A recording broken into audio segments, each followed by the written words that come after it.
Start कर रहा हूँ। स्टार्ट। हाय दोस्तों, पिछले वीडियोस के अंदर हम लोगों ने क्या देखा? हम लोगों ने प्रैक्टिकल ट्रांसफॉर्मर देखा और हमने ये देखा प्रैक्टिकल ट्रांसफॉर्मर के पैरामीटर्स कैसे निकाले जाते हैं, जैसे कि core loss resistance, magnetising reactance, leakage reactance, winding resistance. ये सभी पैरामीटर्स कैसे कैलकुलेट करते हैं उसके लिए हमने देखा ओपन सर्किट टेस्ट और शॉर्ट सर्किट टेस्ट। अब देखो, काफी टाइम से मैं दो टर्म्स यूज करता आ रहा हूं, कोर लॉस, कॉपर लॉस। ये चीजें हम मल्टीपल टाइम्स यूज कर चुके हैं। तो इस वीडियो के अंदर हम क्या करने वाले हैं, हम लोग ट्रांसफॉर्मर के लॉसेस के बारे में डिस्कस करेंगे और लॉसेस में हम सारे लॉसेस कवर करेंगे। लेकिन इस पर्टिकुलर वीडियो के अंदर मैं स्टार्ट करूंगा सबसे पहले कोर लॉस। ठीक है, तो आज का हमारा टॉपिक है लॉसेस इन अ ट्रांसफॉर्मर। देखो, मशीन कोई भी हो, ट्रांसफॉर्मर, डीसी, सिंक्रोनस, इंडक्शन, हर मशीन के अंदर ये जो लॉसेस वाला हमारा टॉपिक होता है ये काफी ज्यादा इंपॉर्टेंट होता है, क्योंकि हर मशीन में हमें ये देखना होता है कि एनर्जी लॉस कैसे कैसे आ सकता है और फिर उससे मशीन की एफिशिएंसी पे क्या फर्क पड़ता है। एफिशिएंसी माने इनपुट पावर का कितना फ्रैक्शन मशीन आउटपुट में डिलीवर कर पा रही है। ठीक है, तो हम लोग जो आज स्टार्ट करने वाले हैं, हम स्टार्ट करेंगे कोर लॉस या आयरन लॉस से। देखो, ये बात मैंने पहले भी बताया था कि कोर लॉस को आयरन लॉस क्यों कहते हैं, because core is made of steel और आयरन।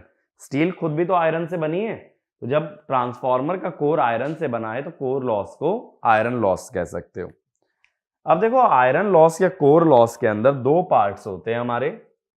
पहला पार्ट होता है हिस्टेरेसिस लॉस और दूसरा पार्ट होता है एडी करंट लॉस। ठीक है, तो एक काम करते हैं, पहले हम लोग स्टार्ट करते हैं अपना हिस्टेरेसिस लॉस से। ठीक है ना।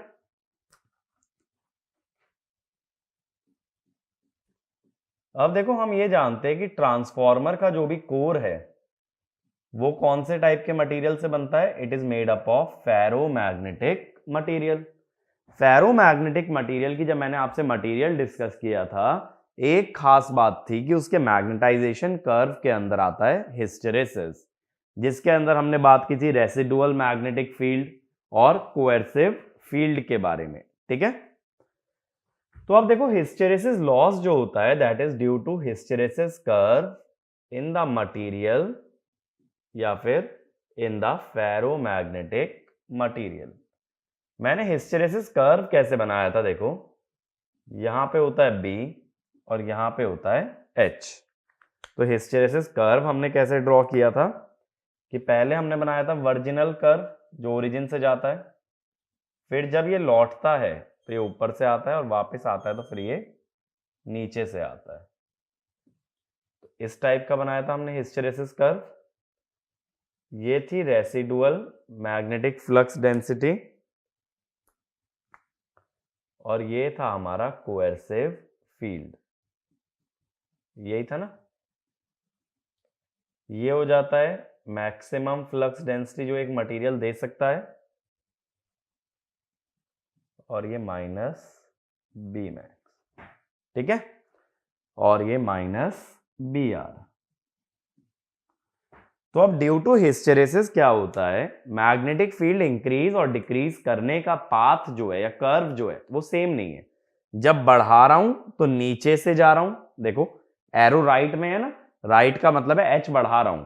जब मैं एच बढ़ा रहा हूं तो नीचे वाला कर्व फॉलो कर रहा हूं, और एच कम कर रहा हूं तो ऊपर वाला कर्व फॉलो कर रहा हूं। तो जब मैग्नेटाइजेशन और डीमैग्नेटाइजेशन का पाथ अलग होता है, उस कारण से जो लॉस बनता है that is called as hysteresis loss. ठीक है, तो इसमें लिखना in ferromagnetic material, in ferromagnetic material a hysteresis curve, in ferromagnetic material a hysteresis curve is observed in, a hysteresis curve is observed in magnetization characteristics is observed in magnetization characteristics, therefore the path of magnetization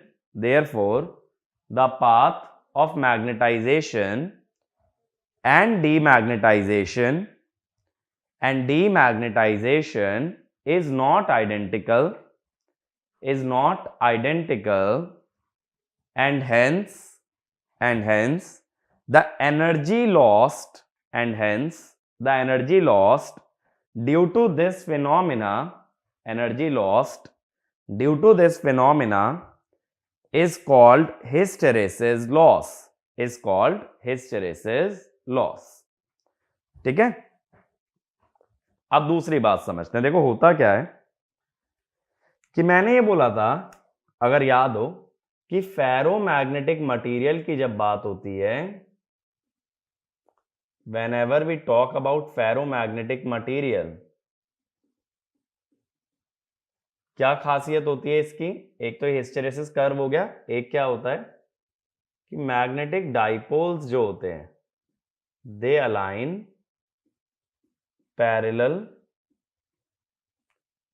to magnetic field. ठीक है, अब इसका क्या मतलब होता है? देखो कि अगर मैग्नेटिक फील्ड राइट में हो तो सारे डाइपोल भी राइट में ही अलाइन होंगे, ऐसे होंगे ना। मैग्नेटिक डाइपोल माने ये नॉर्थ पोल साउथ पोल वाला मैग्नेट। देखो बहुत केयरफुली समझना, एकदम बेसिक से समझा रहा हूं हर चीज। एक बार ये चीज समझ जाओगे तो हर बार इतना डिटेल में जाने की जरूरत नहीं पड़ेगी। और अगर मैग्नेटिक फील्ड लेफ्ट में हो तो ये डाइपोल्स उल्टे अलाइन हो जाएंगे।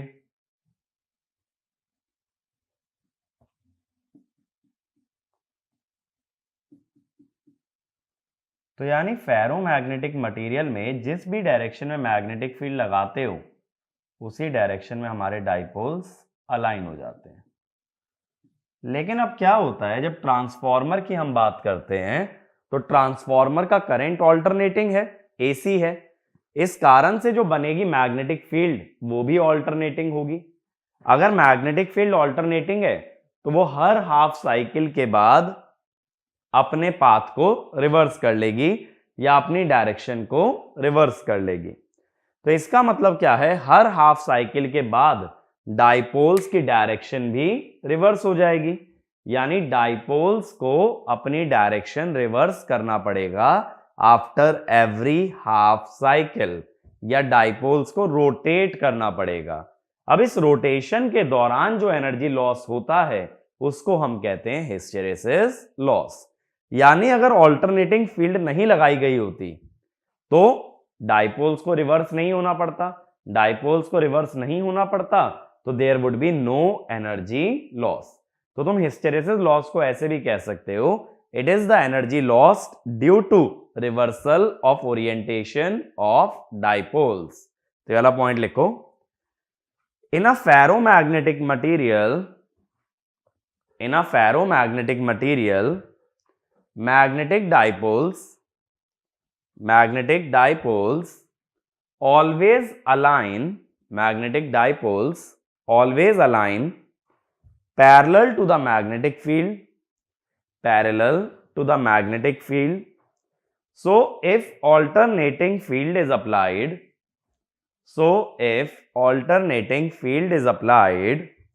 the orientation of dipoles reverses for every half cycle, and the energy lost in reversal of dipole is called hysteresis loss. तो देखो इसको ऐसे भी समझ सकते हो, जब भी कोई डाइपोल रिवर्स होने की कोशिश करेगा तो उसको कोई अपोजिंग फोर्स जरूर मिलेगा। वो अपोजिंग फोर्स किससे आएगा? दूसरे डाइपोल से। देखो जैसे ये नॉर्थ साउथ आपस में अट्रैक्ट कर रहे होंगे। अब ये डाइपोल घूमना चाहता है, अगर ये डाइपोल घूमना चाहता है तो ये साउथ वाला जो नॉर्थ को घूमने से रोकेगा। अगर कोई भी चीज तुम्हें अपोज करती है फिर भी तुम्हें कोई काम करना है तो तुम्हें एनर्जी लगानी पड़ेगी, या ये कह दो वहां पे एनर्जी का आ जाएगा लॉस।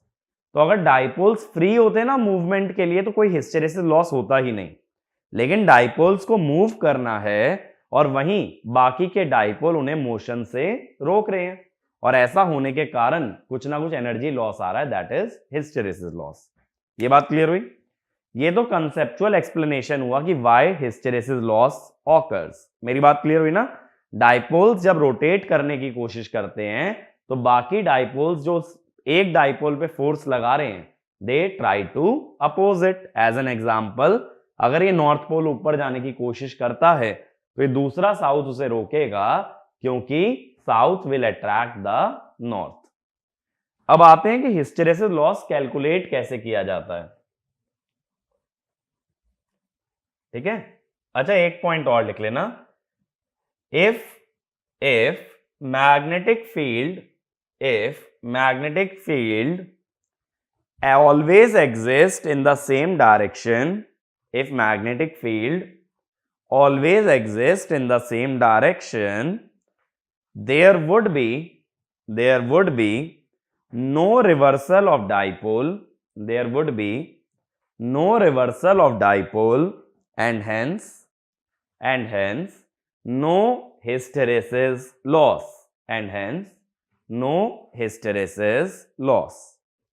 अब आगे चलते हैं। अब देखो मैं पॉइंट्स मार्क कर देता हूं इस ग्राफ पे।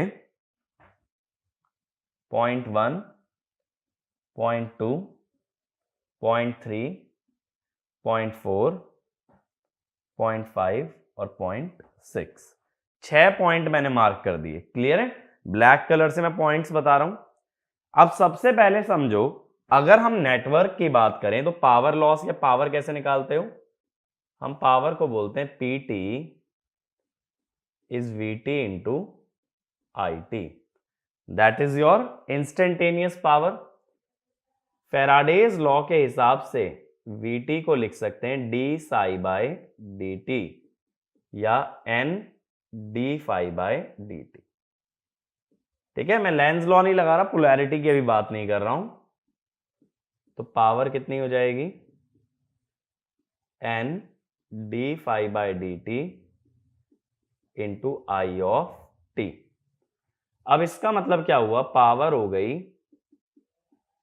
n into I of t into d phi by dt। अब एक चीज याद करो, जब हम मैग्नेटिक सर्किट पढ़ रहे थे, अगर भूल गए हो तो एक बार मैग्नेटिक सर्किट का जब वीडियो खोल के देखोगे तो वहां मैंने एक चीज डिराइव की थी कि magnetic field intensity Ampere's law के हिसाब से मैग्नेटिक फील्ड इंटेंसिटी ये अपने पास आई थी MMF बाय लेंथ। ठीक है, अगर भूल गए हो तो इसको याद भी कर सकते हो या मैग्नेटिक सर्किट वाला लेक्चर एक बार रिव्यू कर सकते हो। तो यानी कि NI को लिख सकते हो HL d phi by dt। ठीक है, मैं एक कर्व रिमूव नहीं कर रहा हूं, इसीलिए मैं लेफ्ट में लिख रहा हूं। आगे का डेरिवेशन तुम लोग एक साथ ही नोट करना, सारी चीज पहले समझ लो बाद में नोट करना। अब फाई होता है B इंटू एरिया। एरिया तो कांस्टेंट रहता है ट्रांसफॉर्मर का, टाइम के साथ चेंज क्या होता है? Flux density. अब ये हो गया L into area, length into area. ठीक है, लेंथ इंटू एरिया क्या होता है? वॉल्यूम। लेकिन अगर मुझे एनर्जी लॉस चाहिए,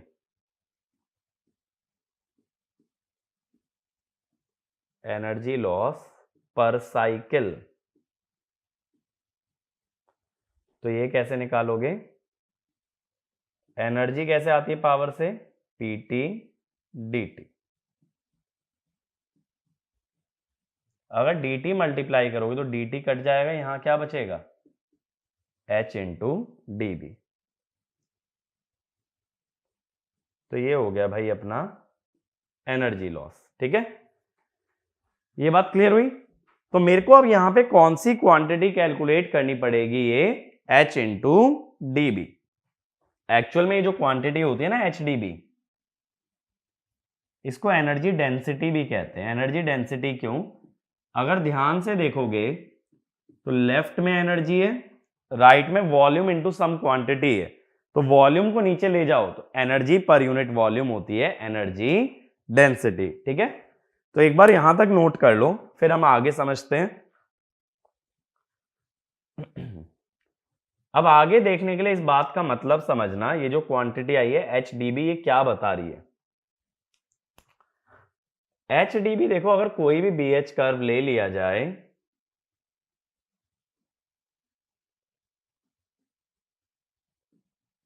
मान लो कोई भी रैंडम कर्व है, एज एन एग्जांपल ये मैंने कर्व ले लिया, इसमें h एक पॉइंट है और b में स्लाइट चेंज अगर हम ले रहे हैं, b में स्मॉल चेंज ले लिया जाए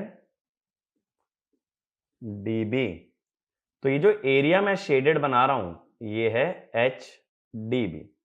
तो एच डी बी क्या बता रहा है, मैग्नेटाइजेशन कर्व का area with Y axis.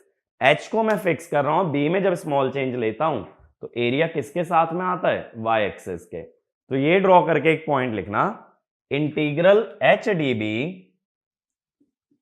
Integral H D B is the area between magnetization curve, is the area between magnetization curve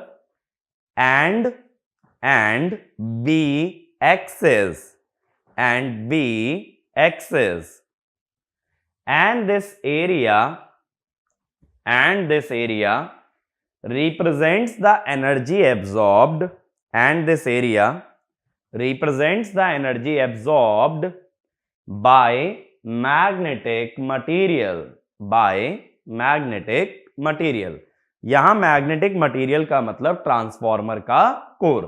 तो कितनी एनर्जी एब्जॉर्ब करता है वो इस इंटीग्रेशन से आएगी, बट एनर्जी निकालने के लिए ये ध्यान रखना वॉल्यूम मल्टीप्लाई करनी पड़ेगी, ये बस एनर्जी डेंसिटी है। अब देखो मुझे एक साइकिल की बात करनी है, मैंने लिखा है ना energy loss per cycle, 1 cycle, इसका मतलब है 1 टाइम पीरियड के बारे में मैं बात कर रहा हूं। टाइम पीरियड के बारे में क्यों बात कर रहा हूं, क्योंकि ये जो h है ये भी साइनसोइडल फंक्शन है, या जो b है b भी पीरियोडिक फंक्शन है।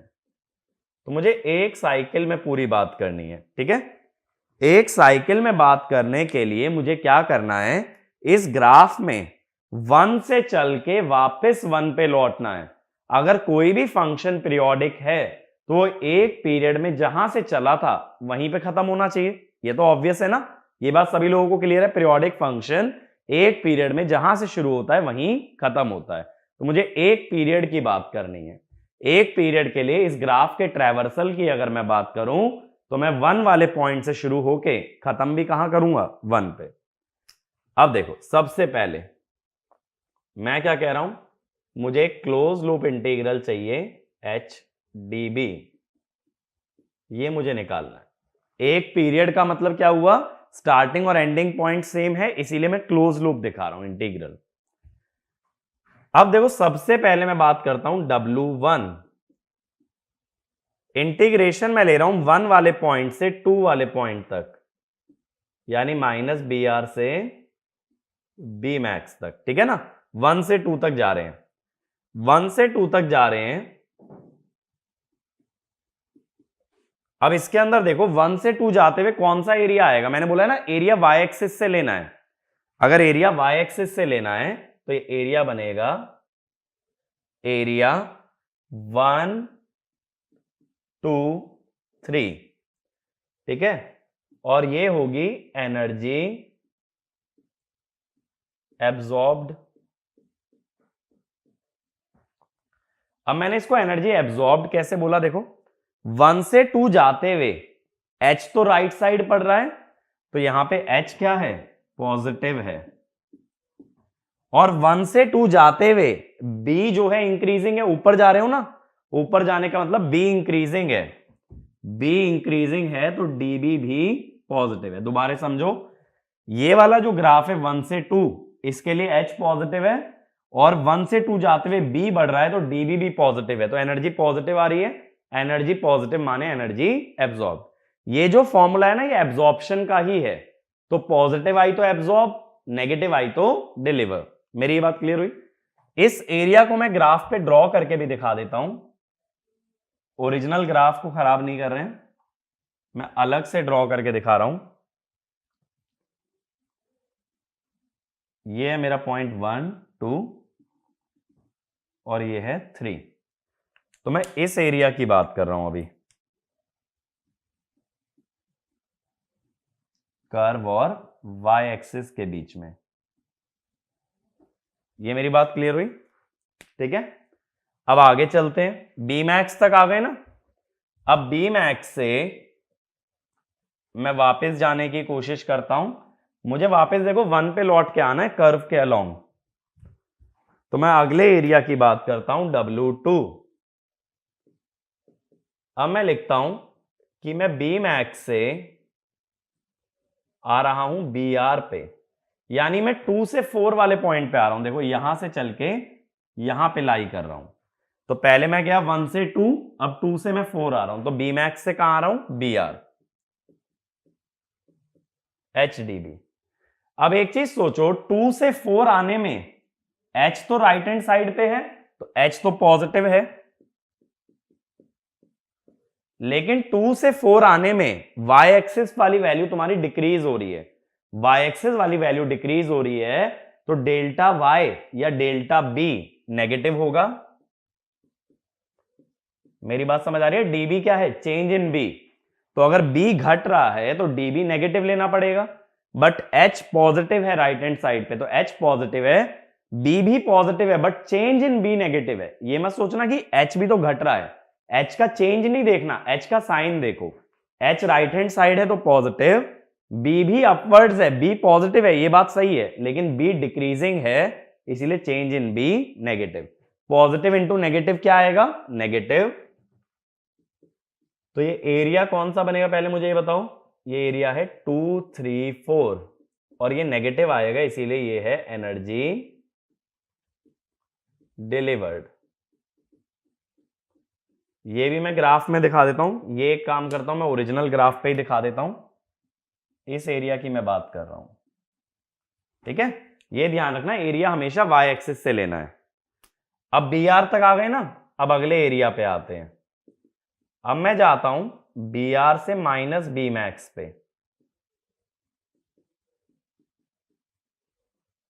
जब बी आर से माइनस बी मैक्स पे जा रहे हो, यानी 4 से 5 आ रहे हो, ठीक है, बी आर से माइनस बी मैक्स, तो कौन सा एरिया लोगे, एरिया y एक्सिस के साथ लेना है, तो एरिया बनेगा 4 5 6।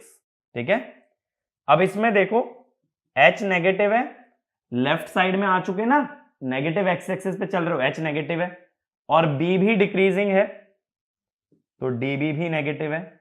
नेगेटिव इंटू नेगेटिव क्या आएगा, पॉजिटिव, पॉजिटिव माने एनर्जी एब्जॉर्ब्ड, तो ये वाली एनर्जी भी एब्जॉर्ब हो रही है। ये मैं ड्रॉ करके भी दिखा देता हूं कि यहां मैं कौन से एरिया की बात कर रहा हूं।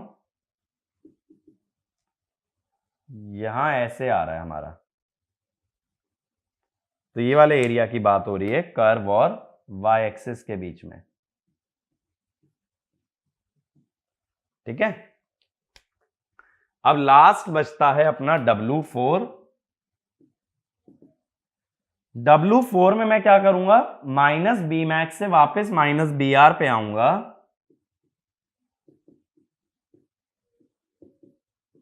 यानी 5 से लौट के आ रहे हो 1 पे, तो लास्ट एरिया है। अब माइनस बी मैक्स से जब माइनस बी आर पे आ रहे हो, तो H तो नेगेटिव है, लेफ्ट में हो ना, और B माइनस बी मैक्स से बी आर तक बढ़ रहा है, तो DB पॉजिटिव है, तो ये वाला एरिया कौन सा है, ये एरिया है, ये वाला एरिया, तो ये कौन सा एरिया है? 5 6 1, और दोनों का product negative into positive negative आएगा, तो ये एनर्जी है डिलीवर्ड। तो ये वाला एरिया कौन सा हुआ? देखो ये एनर्जी डिलीवर्ड वाली जो है, ये वाला एरिया। अब देखो इसके अंदर दो एनर्जी एब्जॉर्ब्ड है और दो एनर्जी डिलीवर्ड है। अगर मैं टोटल एब्जॉर्प्शन पूछूंगा तो कैसे निकालोगे? Absorbed minus delivered will give you the total energy absorbed. तो ये वाला पॉइंट लिखो, the total energy absorbed, the total energy absorbed in one cycle, the total energy absorbed in one cycle is energy absorbed minus energy delivered, energy absorbed minus energy delivered। ठीक है, ये बात मेरी clear हुई? अब देखो सबसे पहले मैंने कौन सा एरिया लिया था? ये वाला एरिया, इसमें मैं ब्लू में ड्रॉ कर रहा हूं। जो एब्जॉर्प्शन वाला है ना, डिलीवरी वाला तो मैंने रेड में दिखाया है, एब्जॉर्प्शन वाला मैं ब्लू में ड्रॉ कर रहा हूं। ये एनर्जी एब्जॉर्ब्ड का एरिया है, तो ये W1 है, ये जो ब्लू में है। ऊपर ये जो रेड में बनाया ये W2 में है, ये एनर्जी डिलीवर्ड है। फिर अगला देखो ये वाला एरिया बनाया मैंने, इसको इस वाले ग्राफ में ब्लू पे बना रहा हूं मैं।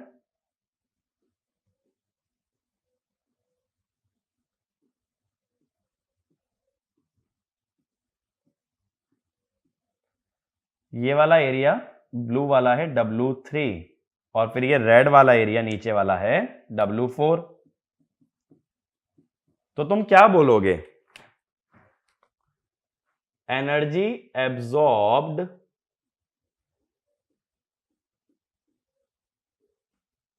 Equal to volume into W1 और W3 तो एब्जॉर्प्शन है, W2 और W4 डिलीवर है, तो सब्ट्रैक्ट कर रहे हैं।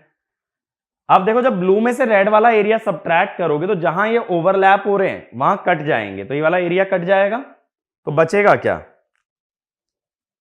अब बात आती है कि बचेगा क्या हमारे पास। देखो अगर ब्लू में से रेड वाला एरिया सब्ट्रैक्ट करते तो बचता क्या है? जल्दी से आंसर दो भाई, क्या बचेगा? हमारे पास बचेगा दोनों ग्राफ के बीच का एरिया, तो हमारे पास ये वाला एरिया बच जाएगा, ये। ठीक है, इसीलिए हम बोल देते हैं कि hysteresis loss is proportional to area of hysteresis loop. तो अब मैं स्टैंडर्ड फॉर्मूला लिख देता हूं यहां पे। ठीक है, मेरे हिसाब से मैक्सिमम लोगों ने कभी ये डेरिवेशन नहीं देखा होगा, ये चीज डायरेक्टली देखी होगी। Energy loss per cycle equal to volume into area of BH loop. ठीक है, लूप का एरिया, बट ये है एनर्जी। अगर पावर चाहिए तो वो होती है एनर्जी, कितना टाइम लिया है? एक पीरियड लिया है ना, एक साइकिल का टाइम होता है T, कैपिटल T। तो 1 बाय कैपिटल T क्या होगा? फ्रीक्वेंसी। तो volume into area of BH loop into frequency. तो ये फॉर्मूला होता है हिस्टेरेसिस लॉस का। लेकिन अब देखो हर बार क्या है, BH कर्व का एरिया निकाल पाना पॉसिबल नहीं होता है हमारे लिए। ठीक है, ग्राफिकली हम लोग नहीं निकाल पाएंगे, बट ये फॉर्मूला फिर भी ध्यान रखना, क्योंकि अगर कभी ग्राफ दे दिया और हिस्टेरेसिस लॉस के बारे में बात करें तो तुम्हें पता होना चाहिए कि मटेरियल की वॉल्यूम लेनी है। मटेरियल माने ट्रांसफॉर्मर का कोर, तो ट्रांसफॉर्मर का जो कोर है उसकी वॉल्यूम, फिर BH कर्व का एरिया, और फिर मल्टीप्लाई कर देना है फ्रीक्वेंसी से। अब देखो क्या होता है, इसी काम को आसान करने के लिए एक साइंटिस्ट ने इसका एक अप्रोक्सीमेट रिलेशन दिया, जिसे हम कहते हैं स्टीनमेट्स फॉर्मूला।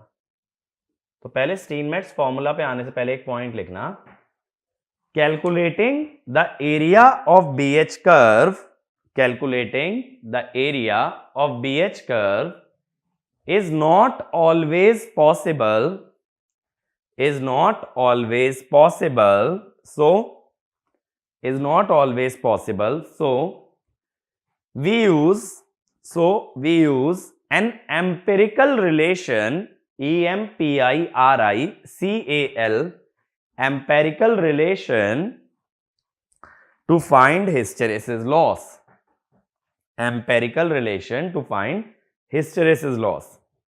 एम्पेरिकल का मतलब होता है एक ऐसा रिलेशन जो प्रैक्टिकल रिजल्ट्स को सेटिस्फाई कर दे बट वो मैथमेटिकली डिराइव्ड ना हो। तो इन्होंने क्या बोला कि ये जो हिस्टेरेसिस लॉस है ये होता है KH BM to the power X into F। ये KH होता है hysteresis coefficient,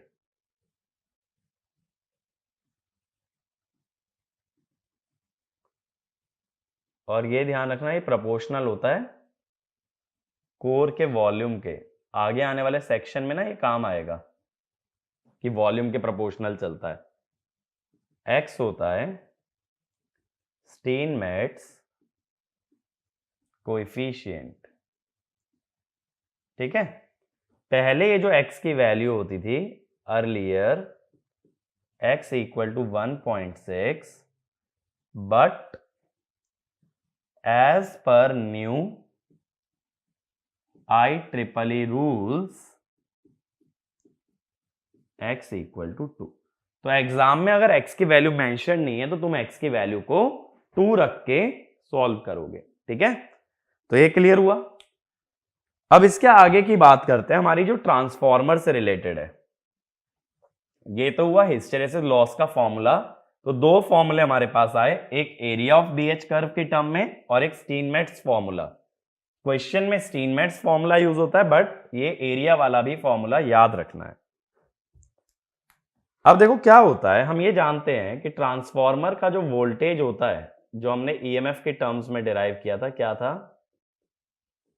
BM into AM। तो यानी मैं ये जानता हूं कि BM is proportional to V by F। तो इसका मतलब क्या हुआ, hysteresis loss is proportional to V by F की पावर X इंटू F, यानी V की पावर X F की पावर 1 माइनस X। तो if X equal to 2, hysteresis loss is proportional to V square by F, ठीक है। Case 1। अब इसमें ना देखो क्या होता है, ज्यादातर अलग अलग फ्रीक्वेंसी पे हिस्टेरेसिस लॉस निकलवाया जाता है, तो उसके लिए फ्रीक्वेंसी वाला रिलेशन रेलिवेंट हो जाता है। केस 1, अगर V बाय F कांस्टेंट हो जाए, अगर V बाय F कांस्टेंट है तो BM कांस्टेंट हो गया ना। अगर BM कांस्टेंट हो गया इस एक्सप्रेशन के अंदर तो हिस्टेरेसिस लॉस किसके प्रोपोर्शनल बच गया, सिर्फ फ्रीक्वेंसी के। ये बहुत ज्यादा इंपॉर्टेंट रिलेशन है, मैक्सिमम नंबर ऑफ टाइम यही चीज यूज होती है कि V बाय F कांस्टेंट है। केस 2, अगर V बाय F कांस्टेंट ना हो, ठीक है, तब हमें पूरा रिलेशन यूज करना पड़ता है, ये वाला अभी जो हमने डिराइव किया है। तो देखो होगा क्या, कभी भी जब पुराना वोल्टेज ऑफ फ्रीक्वेंसी और नया voltage of frequency constant values दे रखी हैं, तो पहले ये चेक करना क्या V बाय F का रेशो सेम रहा है या चेंज हो गया है। चेंज हो गया है तो BM को कांस्टेंट नहीं मानना है, सेम रहा है तो BM को कांस्टेंट मान सकते हो। तो हमेशा क्या होता है, एक ओरिजिनल कंडीशन गिवन होती है और एक न्यू कंडीशन, और वो क्वेश्चन ये पूछता है अगर ओरिजिनल कंडीशन का लॉस बता दूं तो नई कंडीशन का लॉस क्या आएगा। तो इसमें रट के मत जाओ, बस ये फॉर्मूला हमें पता होना चाहिए, X की वैल्यू पता होनी चाहिए, और ये मालूम होना चाहिए कि BM किसके प्रोपोर्शनल आता है, V बाय F के। ये मेरी बात क्लियर हुई। तो हिस्टेरेसिस लॉस के अंदर इतना नॉलेज सफिशिएंट है। अब हम अगले पे चलते हैं। मैंने बोला था कोर लॉस का दूसरा कंपोनेंट क्या होता है, एडी करंट लॉस। तो अगली हेडिंग डाल लेना, एडी करंट लॉस। ठीक है, second is AD current loss. अब देखो ये एडी करंट क्या चीज है।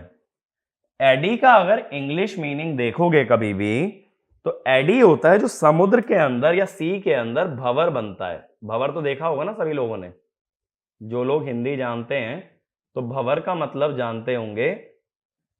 अब उसको और तो नहीं समझा पाऊंगा इंग्लिश में, तो क्योंकि इंग्लिश में तो उसको एडी ही बोलेंगे। ठीक है, जो सर्कुलर नहीं बनता है, कई बार दिखाते हैं कि उसमें शिप डूब गया, ठीक है, कोई आदमी उसके अंदर चला गया, तो उसको हम लोग एडी कहते हैं। तो एडी क्या बताता है? एडी बताता है एक सर्कुलर लूप में किसी का भी रोटेशन। तो एडी करंट क्या होंगे? एडी करंट वो करंट्स होंगे जो एक लूप के अंदर फ्लो करें, जैसे कि समुद्र के अंदर भंवर, तो उन करंट्स को बोलते हैं एडी करंट। तो इसमें लिखना eddy currents are those, eddy currents are those which circulate, eddy currents are those which circulate in closed loop within a mass of conducting material, within a mass of conducting material। ठीक है, next point, eddy currents are induced, eddy currents are induced when a magnetic material, eddy currents are induced when a magnetic material is kept in a time varying magnetic field, is kept in a time varying magnetic field। ठीक है, अब देखना, जैसे देखो मैं एक transformer लेता हूं, इसको समझने के लिए बहुत बेसिक से समझेंगे एडी करंट लॉस होती क्या चीज है।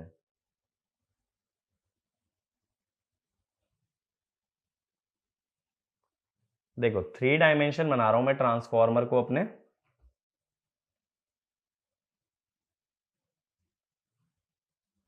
इस टाइप का होगा ना ट्रांसफॉर्मर। अब देखो क्या होता है कि इसमें यहां पे ना वाइंडिंग्स होती हैं।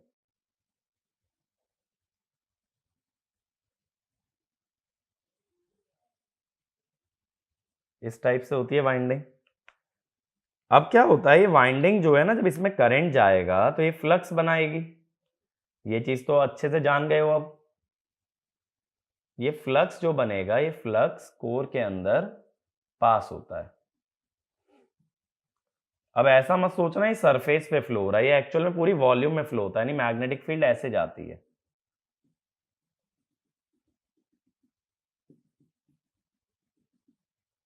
ठीक है, इस टाइप से फैली रहती है। अब अगर यहां पे क्रॉस सेक्शन ले लो, देखो यहां पे अगर एक क्रॉस सेक्शन ले लिया जाए इस टाइप का, तो इसमें से जो मैग्नेटिक फील्ड पास हो रही है वो टाइम वेरिंग है। वो मैग्नेटिक फील्ड टाइम के साथ वेरी करती है, यानी इस एरिया से जो फ्लक्स पास होगा वो भी टाइम के साथ वेरी करेगा, और उसकी वजह से इसमें इंड्यूस होगा ईएमएफ। तो अगला पॉइंट ये लिखना, पहले फिगर ड्रॉ कर लो। तो इसमें लिखना across any cross section area, across any cross section area, the magnetic field is time varying, the magnetic field is time varying, which causes flux through the area, which causes flux through the area to vary with time, flux through the area to vary with time, and induces an EMF, and induces an EMF। ठीक है, अब सिर्फ मैं ये cross section बना रहा हूं। देखो मैंने एक क्रॉस सेक्शन बना लिया, इसकी थिकनेस मैं बोल देता हूं है टाउ। थिकनेस माने ये मैं टाउ लिख रहा हूं। ठीक है, टाउ इसलिए लिख रहा हूं इसकी थिकनेस को कि tau is thickness of lamination. अभी देखो, अभी तो मैंने कोर को लैमिनेटेड नहीं बनाया ना, बट एक्चुअल में कोर में पतली पतली शीट होती हैं, तो हर शीट की थिकनेस है हमारी टाउ। ये मैंने टाउ लिख लिया।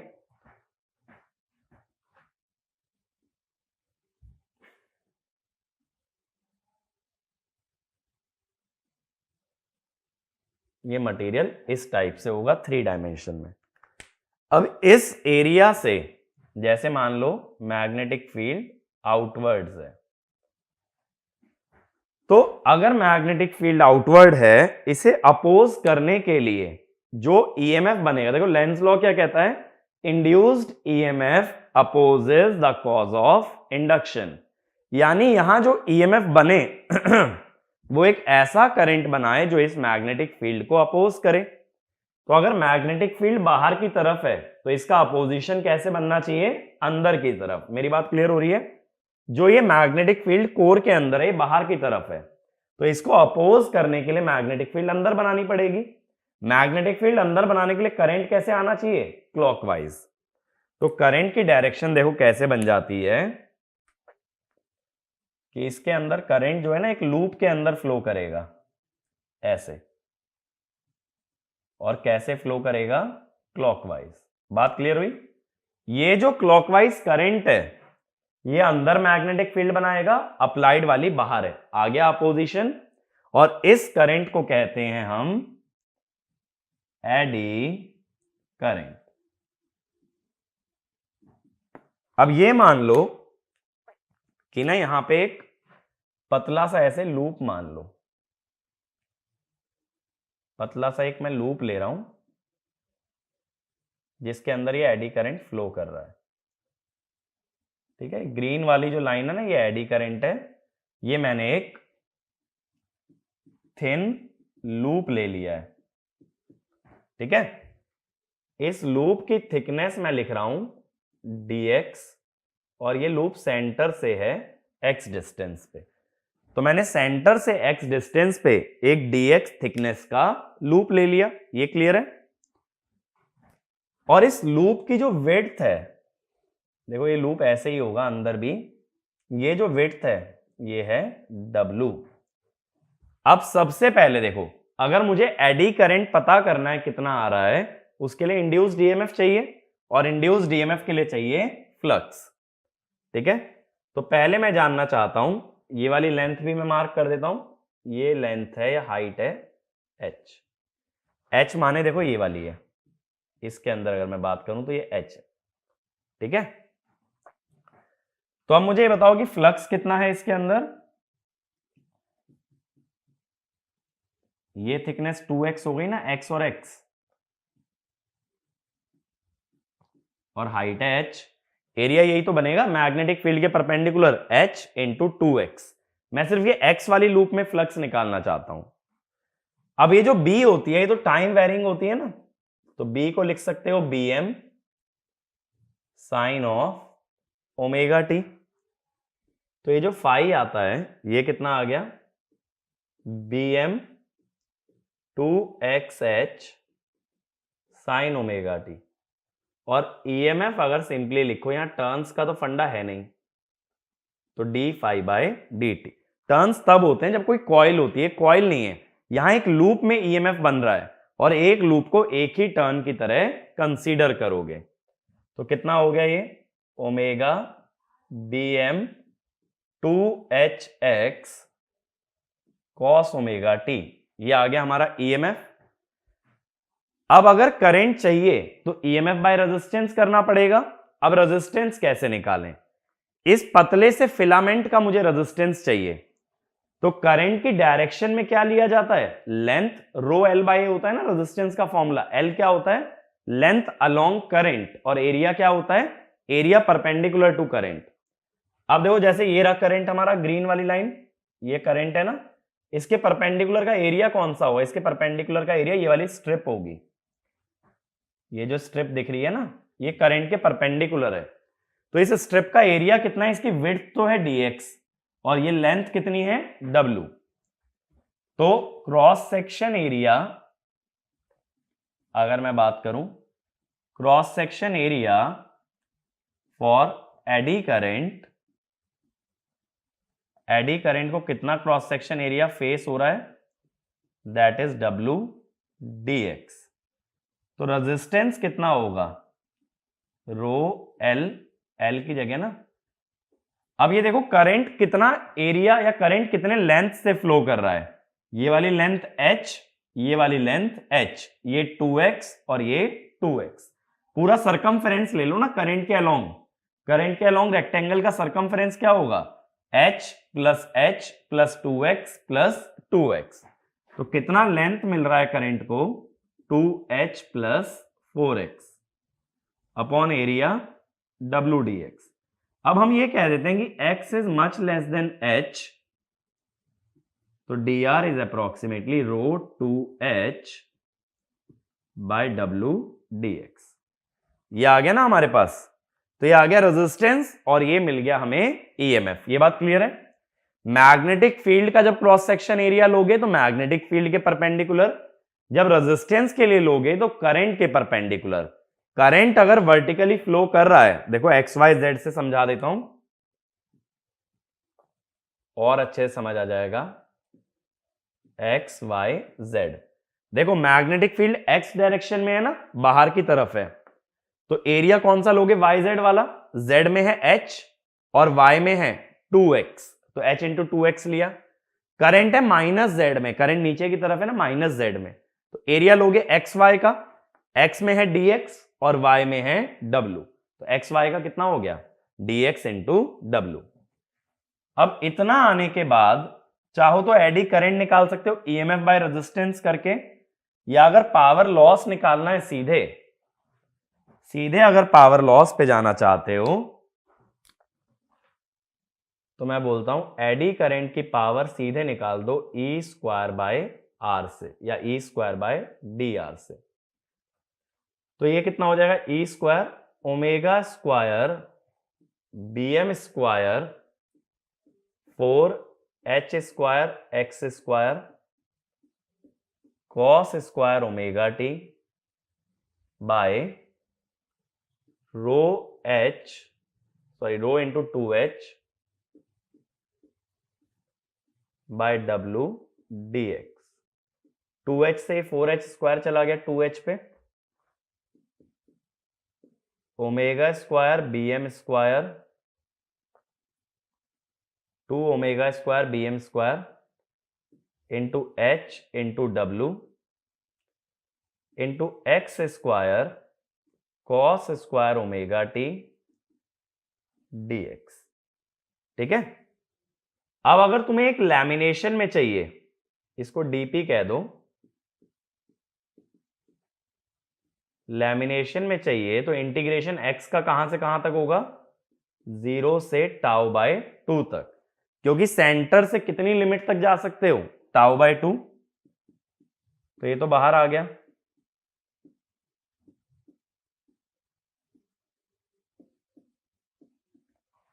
Integration x square dx, x square का इंटीग्रेशन कितना होगा, एक्स क्यूब बाय 3,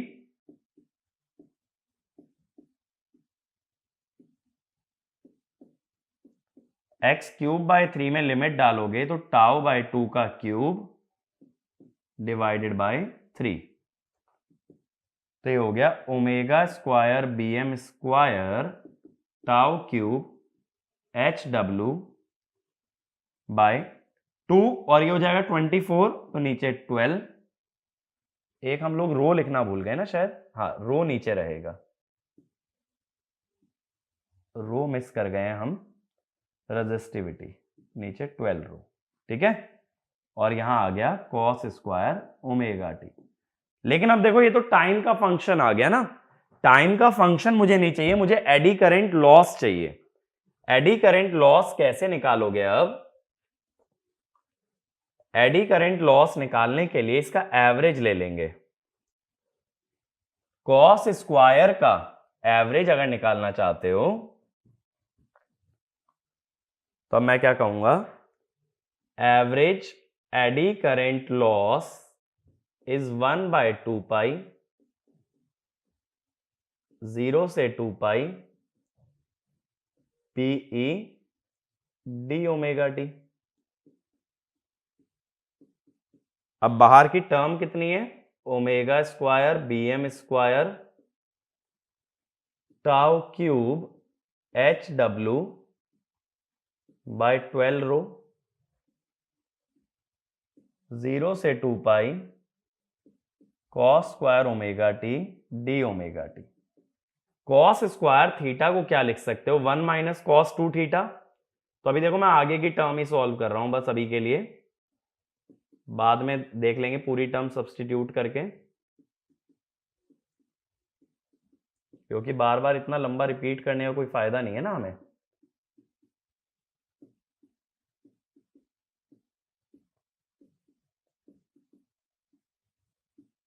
वन का इंटीग्रेशन होगा 2 पाई कॉस 2 ओमेगा टी का साइन 2 ओमेगा टी बाय 2, एक 2 पहले से है तो 4। साइन में 2 पाई रखोगे तो साइन 4 पाई, 0 0 रखोगे तो भी 0, तो ये आ गया पाई, यानी ये पूरा इंटीग्रेशन पाई बनेगा। अब देखो ये पाई बनेगा, ये 2 पाई है तो क्या बचा? 2 बचा।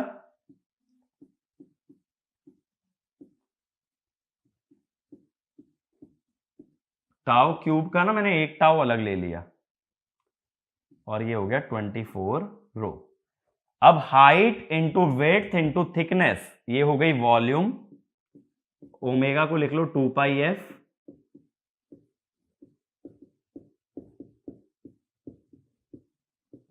वॉल्यूम बाय 24 रो। अब 2 पाई का स्क्वायर कितना होगा? 4 पाई स्क्वायर, नीचे 24 ऊपर 4। अगर ऊपर 4 और नीचे 24 है तो क्या बनेगा? नीचे 6 बचेगा। अगर नीचे 6 बचता है तो अब हम क्या लिखेंगे? Average eddy current loss is pi square F square BM square tau square by 6 rho into volume. तो देखो हिस्टेरेसिस लॉस भी वॉल्यूम के प्रोपोर्शनल आया था, एडी करंट लॉस भी वॉल्यूम के प्रोपोर्शनल आया है। यहां BM क्या है? मैक्स फ्लक्स डेंसिटी, यही हिस्टेरेसिस में भी आती है, लेकिन यहां टाउ और आ रहा है, दैट इज लैमिनेशन थिकनेस। इसीलिए मैंने बोला भी था कि लैमिनेशन जितनी पतली बनाओ उतना फायदा, एडी करंट लॉस कम हो जाता है। रो इज रेजिस्टिविटी। बट जो है ना हम एग्जैक्ट फॉर्मूला यूज नहीं करते हैं, हम क्या लिख लेते हैं? Eddy current loss is KE BM square F square, और ये KE क्या है? ये है pi square tau square by 6 rho into volume. तो ये वॉल्यूम के प्रोपोर्शनल है। अब जैसा मैंने हिस्टेरेसिस लॉस के लिए भी किया था कि ये जो BM आता है, मैं दोबारा नहीं लिखूंगा, BM किसके प्रोपोर्शनल आता है? V बाय F के। तो हम क्या बोल सकते हैं? BM is proportional to V by F। अगर ऐसा हुआ तो केस 1, अगर V बाय F कांस्टेंट है तो हम ये कह सकते हैं ना BM कांस्टेंट है। BM अगर कांस्टेंट है तो एडी करंट लॉस किसके प्रोपोर्शनल हुआ? ये हो गया KE BM square F square. KE तो कांस्टेंट था, BM भी कांस्टेंट, तो proportional to F square. Case number 2, अगर V बाय F कांस्टेंट ना हो तो इसका मतलब BM भी कांस्टेंट नहीं होगा, तो एडी करंट लॉस प्रोपोर्शनल होगा, BM की जगह लिख लो V by F voltage square के। ठीक है, तो दो पॉसिबिलिटी बनती है कि क्या V बाय F कांस्टेंट है या V बाय F कांस्टेंट नहीं है। ये बात क्लियर हुई? अब देखो ये कोर लॉस हम निकालते कहां से हैं? कोर लॉस हम हमेशा निकालते हैं ओपन सर्किट टेस्ट से। ओपन सर्किट टेस्ट से कोर लॉस तो मिल जाता है, बट ये नहीं पता लग पाता उसमें से कितना हिस्टेरेसिस है और कितना एडी करंट। तो अब इसके बाद अगला लिखना, separation of core loss, separation of core loss और iron loss, separation of core loss और आयरन लॉस। तो कोर लॉस जो ओसी टेस्ट से आया है उसे मुझे तोड़ना है हिस्टेरेसिस और एडी करंट में। तो अब ये किया कैसे जाता है, देखो, कंडक्ट एन एक्सपेरिमेंट या conduct OC test at different frequency keeping V by F constant. ऐसे सोचो, जैसे मान लो 50 हर्ट्ज पे 200 वोल्ट लगाई तो V और F का रेशियो कितना आया, 4। अब फ्रीक्वेंसी अगर कम कर भी दो या बढ़ा भी दो तो भी V और F का रेशियो 4 ही रखना है। जैसे 50 हर्ट्ज पे 200, 25 हर्ट्ज पे 100, 10 हर्ट्ज पे 40। तो ऐसे हमें ओपन सर्किट टेस्ट को कंडक्ट करना है अलग अलग फ्रीक्वेंसी में, बट कांस्टेंट क्या रहे, V by F। अब इसके बाद हम क्या कहते हैं कि हमें ये पता है ओपन सर्किट टेस्ट में वॉटमीटर रीडिंग क्या देती है, ये देती है कोर लॉस। वॉटमीटर रीडिंग से कोर लॉस मिल जाता है ना। तो अब मैं एक टेबल ऐसी बना लूंगा, जब मैं ओपन सर्किट टेस्ट का एक एक्सपेरिमेंट कर रहा हूं, फ्रीक्वेंसी और वॉटमीटर रीडिंग के एक टेबल बन जाएगी। अब देखो क्या होगा, हिस्टेरेसिस लॉस अभी हमने लिखा था KH BM(x) इंटू F। तो V by F अगर कांस्टेंट है तो BM को मैंने कांस्टेंट रखा है, तो हिस्टेरेसिस लॉस किसके प्रोपोर्शनल है, फ्रीक्वेंसी के। तो इसको लिख लो K1F। एडी करंट लॉस हमने लिखा KE BM²F²। BM अगर कांस्टेंट है तो इसको लिख लो K2F²। तो वॉटमीटर की रीडिंग आयरन लॉस दे रही है, यानी hysteresis plus AD current loss,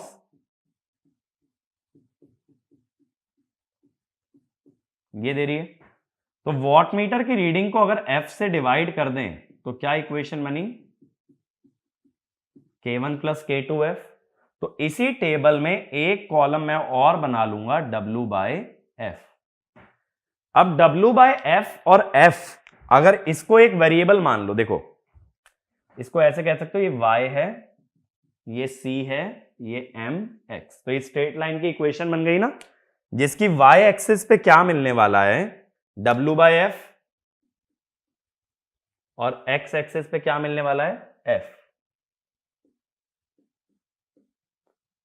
लेकिन देखो फ्रीक्वेंसी जीरो नहीं कर सकते, फ्रीक्वेंसी जीरो का मतलब है डीसी, और ट्रांसफार्मर को डीसी पे नहीं चलाते। तो ये एक स्ट्रेट लाइन ऐसे आ जाएगी। तो ये ध्यान देना, ये ग्राफ मैंने ना जीरो से प्लॉट नहीं किया, आगे प्लॉट किया, लेकिन इसी लाइन को ऐसे एक्सटेंड कर दो। डॉटेड का मतलब है ये एक्चुअल रीडिंग नहीं है, इसको हमने एक्स्ट्रापोलेट किया। एक्स्ट्रापोलेट का मतलब कर्व को पीछे बढ़ाना या फिर आगे बढ़ाने को बोलते हैं एक्स्ट्रापोलेशन, बट वो एक्चुअल डेटा नहीं होता। अब ये जो इंटरसेप्ट है, इंटरसेप्ट यानी C कितना है, K1, और इसका स्लोप कितना है, स्लोप है K2। अगर मैं इस लाइन का स्लोप और इंटरसेप्ट ले लूं तो K1 K2 मिल जाएगा। K1 और K2 मिल गया तो फ्रीक्वेंसी से मल्टीप्लाई करके आ गया हिस्टेरेसिस, फ्रीक्वेंसी स्क्वायर से मल्टीप्लाई करके आ गया एडी करंट लॉस। तो ओपन सर्किट टेस्ट की मदद से हम हिस्टेरेसिस और एडी करंट लॉसेस को सेपरेट आउट कर सकते हैं, but open circuit test must be conducted at different frequencies keeping V by F ratio constant. ठीक है, ये बात क्लियर हुई। अब देखो याद क्या रखना है, कोर लॉस के अंदर हमने डिस्कशन डेरिवेशन काफी देखा है, डेरिवेशन लेकिन एग्जाम के अंदर आपको हेल्प आउट नहीं करेगा। तो चीजें क्या क्या पता होनी चाहिए। सबसे पहली बात, अगर मैं हिस्टेरेसिस लॉस की बात करूं तो पता यह होना चाहिए, it is volume into area of BH curve into frequency. दूसरा formula KH BM to the power x into f, x equal to 2 if not given, जब तक देगा नहीं जब तक 2 मान के चलना, ठीक है। फिर एडी करंट लॉस का exact formula pi square F square BM square T square by 6 rho into volume, और दूसरा formula KE F square PM square, ठीक है। इसके अलावा एक चीज ये याद रखनी है कि BM is proportional to V by F, ताकि कभी भी वोल्टेज और फ्रीक्वेंसी चेंज कर रहे हैं तो हिस्टेरेसिस और एडी करंट लॉस निकाल पाए, ठीक है। इतना याद रखना, और बेसिक ये याद रखना कि इस एक्सपेरिमेंट को कंडक्ट करके हम हिस्टेरेसिस और एडी करंट लॉसेस को सेपरेट आउट कर सकते हैं, क्योंकि इस एक्सपेरिमेंट पे भी क्वेश्चन आ सकता है। बट ओवरऑल याद रखने वाली बातें इतनी है हिस्टेरेसिस और एडी करंट में। बट सिंस कि आपको ये कंफ्यूजन ना रहे कि ये फॉर्मूले आए कहां से हैं, इसीलिए मैंने आपको सारे फॉर्मूले डेराइव कराए। तो अब इस लेक्चर को हम यहीं कंक्लूड करेंगे। अगले लेक्चर में मैं लॉसेस के बारे में और बात करूंगा और हम लोग ट्रांसफार्मर की एफिशिएंसी डिस्कस करेंगे, ठीक है। तो इतने ही हिस्टेरेसिस एडी करंट अच्छे से तैयार कर लो, क्योंकि इस पे भी डायरेक्ट क्वेश्चन फ्रेम हो सकता है। बाकी losses next video. Thank you.